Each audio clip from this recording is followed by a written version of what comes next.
I worked in the automotive repair business for 25 years and I really enjoyed it. I wanted to start a better way of buying electric bikes than the typical online experience where you go and you read about it, you look at the pictures, you pay something with your credit card, and it's drop shipped to your house. Another thing that I've learned in the automotive industry is the fact that on the surface, it seems like it's about parts and labor, but reality, when you dig deep, it's about trust and confidence.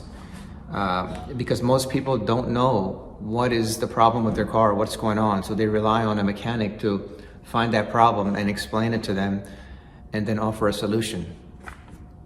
I'm hoping that sharing my story will inspire and motivate others to also take that next step and do what they're thinking about doing,